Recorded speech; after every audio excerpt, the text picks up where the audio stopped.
करवा चौथ व्रत का था। सालों पहले एक शहर में साहूकार रहता था, जिसके 7 बेटे और 1 बेटी थी। बेटी का नाम करवा था। साहूकार ने अपने बच्चों का पालन पोषण काफ़ी सही तरीके से किया था।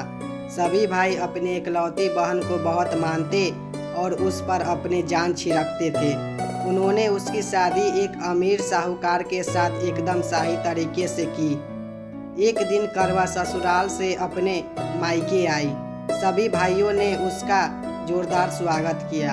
उन्होंने पहले अपनी बहन को खाना खिलाया और फिर खुद खाया। इसके बाद सभी एक साथ बैठकर बचपन की यादें साझा करने लगे। इसी तरह कुछ दिन बीतते चले गए।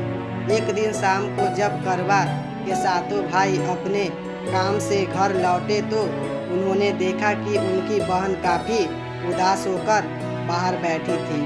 अपनी बहन करवा को उदास देखकर सभी भाई चिंतित हो गए। वो तुरंत उसके पास गए और उदासी का कारण पूछने लगे। इस पर करवा ने बताया कि उसने अपने पति के लिए करवा चौथ का उपवास रखा है और चांद के इंतजार में सुबह से ही भूखी प्यासी है। जैसे ही चांद निकलेगा वह उसे देखकर अपना उपवास तोड़ेगी। यह सुनकर भाइयों का भी मन उदास हो गया। वो सभी करवा के इस कष्ट को नहीं देख पाए, खासकर उसका सबसे छोटा भाई, जिसे करवा से सबसे अधिक स्नेह था। बहन को भूखा प्यासा देखकर सभी भाई कुछ ऐसा उपाय सोचने लगे जिससे वो अपनी बहन का कष्ट दूर कर सके। तभी उन्हें एक तरकीब सूझी। सभी भाई तुरंत एक पीपल के बड़े से पेड़ के पास पहुँचे।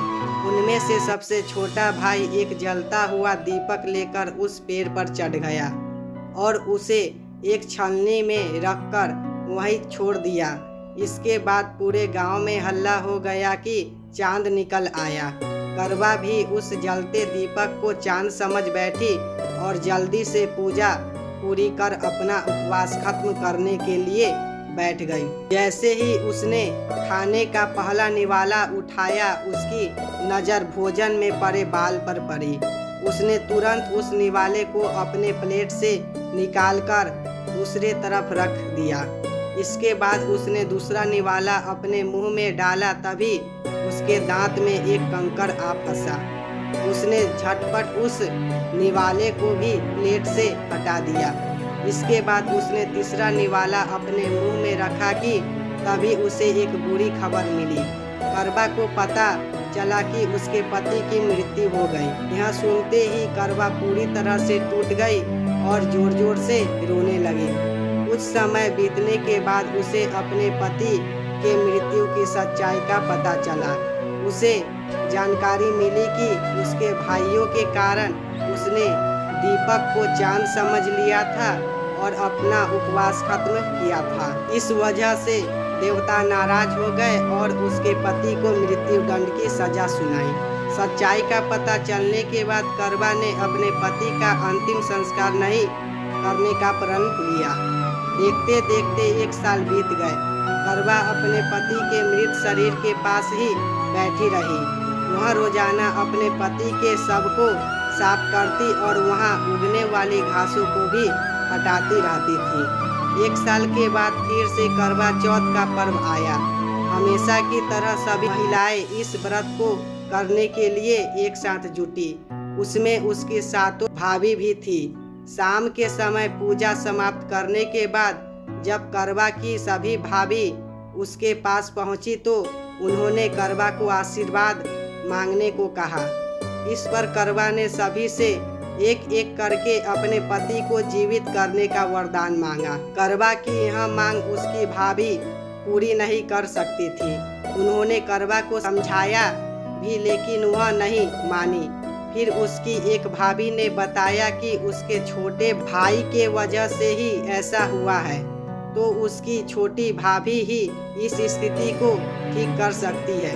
यह सुनकर करवा अपनी छोटी भाभी के पास गई और उसके पैर पकड़कर अपने पति को जीवित करने का आशीर्वाद मांगने लगी।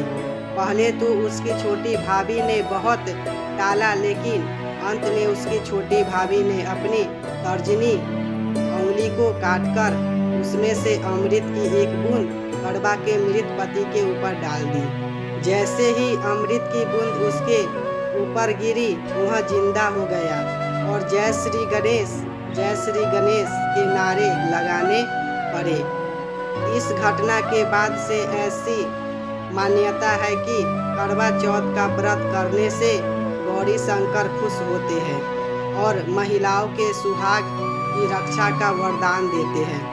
दोस्तों, वीडियो पसंद आया हो तो लाइक एंड सब्सक्राइब जरूर करें दोस्तों।